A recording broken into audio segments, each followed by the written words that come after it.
Hi everyone, welcome to physio channel. ఇవాళ మనం చూడబోతున్న topic ఏంటంటే simple stretch to stop sciatica pain. సాధారణంగా disc ఇష్యూతో బాధపడుతున్న వాళ్ళు, ముఖ్యంగా లంబార్ రీజన్లో బాధపడుతున్న వాళ్ళకి ఏంటంటే మనకి లాస్ ఆఫ్ లంబార్ లార్డోసిస్ అనేది ఎక్కువగా చూడొచ్చు.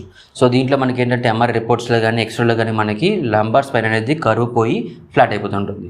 సో దీంట్లో ఏంటంటే మనకి డీరేంజ్మెంట్ సిండ్రోమ్ అంటే లాస్ ఆఫ్ లంబార్ లార్డోసిస్ అనేది మనకి సెకండ్ టైప్ ఆఫ్ డీరేంజ్మెంట్ సిండ్రోమ్ ఉంటుంది. టోటల్గా మనకి ఏంటంటే 7 టైప్స్ అనేవి ఉన్నాయి.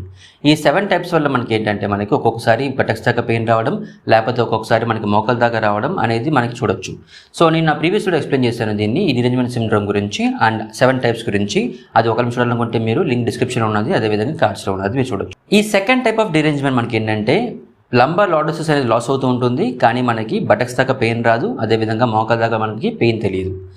ఎక్స్రే చూసుకునేసరికి కానీ ఎంఆర్ఐ రిపోర్ట్ చూసుకునేసరికి మీకు ఏంటంటే డిస్క్ అనేది ఉన్నది ఉంటుంది. సో దీంట్లో మనకి ఏం చేయాలంటే సింపుల్ స్ట్రెచ్ అనేది మనం ఫాలో అవుతూ ఉండాలి. ఈ స్ట్రెచ్ మీరు 15 నిమిషాల పాటు చేయండి.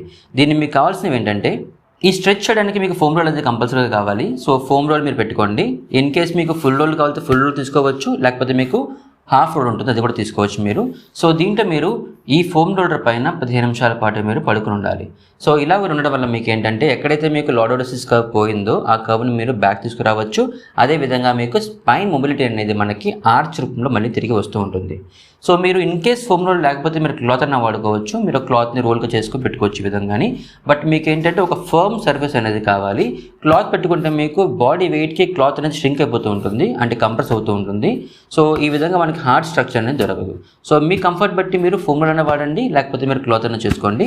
ఇప్పుడు ఎలా చేయాలని నేను స్ట్రెచ్ మీకు చూపిస్తాను. మీరు ఇప్పుడు ఏం చేస్తారంటే మీ ఫోమ్ రోల్ని ఈ విధంగా పెట్టుకొని మీరు గ్రాడ్యువల్ కానీ మీ ఏరియాలోని ఏ రీజియన్లో మీరు స్ట్రెచ్ చేస్తున్నారో ఆ రీజియన్లో మీరు ఈ విధంగా ఫ్లాట్గా పడుకోండి. సో మీకు L4, L5 కానీ L3, L4 కానీ మీరు ఈ విధంగా స్ట్రెచ్ చేసుకోవచ్చు.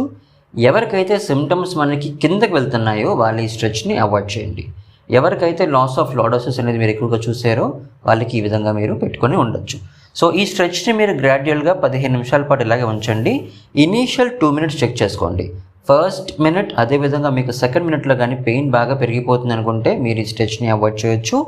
లేదు మీకు ఫస్ట్ మినిట్, సెకండ్ మినిట్ బాగుంది, రిలీఫ్ వస్తుంది స్లోగా అనుకుంటే మీరు దీన్ని 15 నిమిషాల పాటు పెట్టుకోండి.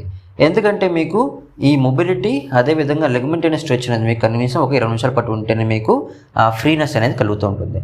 సో మీరు ఫుట్ని ఫస్ట్ ఈ విధంగా బ్యాక్ రోల్ చేసి పెట్టుకోండి అండ్ మొత్తం బ్యాక్ అంతా ఆర్చ్ అవ్వనివ్వండి. ఈ ఆర్చ్ పొజిషన్లో మీరు ఈ విధంగా జస్ట్ పెట్టుకోండి. ఇది చేస్తున్నప్పుడు మీరు గట్టిగా ఊపిరి బిగపట్టడం కానీ లేకపోతే పొట్టను బిగపట్టడం కానీ ఏం చేయకండి. It should be completely relax. మొత్తం అంతా రిలాక్స్గా పెట్టుకునే విధంగానే అండ్ ఈ స్ట్రెచ్ని మీరు 15 నిమిషాల పాటు ఈ విధంగా ఉండండి. మీ బాడీ లోడ్ అంతా కూడా మీ ఫోమ్ రోలర్ దగ్గర పడుతూ ఉండాలి. ఇది మీకు సింపుల్ స్టెప్. ఫస్ట్ మీరు ఈ విధంగా చేయండి. ఇన్ కేస్ మీకు కొంచెం బెటర్గా ఉంది అనుకుంటే మీరు సింగిల్ లెగ్ని మాత్రమే స్ట్రైట్ చేసుకోండి.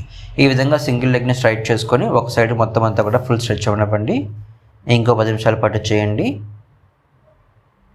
తర్వాత మళ్ళీ బ్యాక్ కూర్చోండి. ఇంకొక లెగ్ ఆల్టర్నేటివ్ చేయండి, ఇది కూడా అండ్ 15 నిమిషాల పాటు ఉండండి.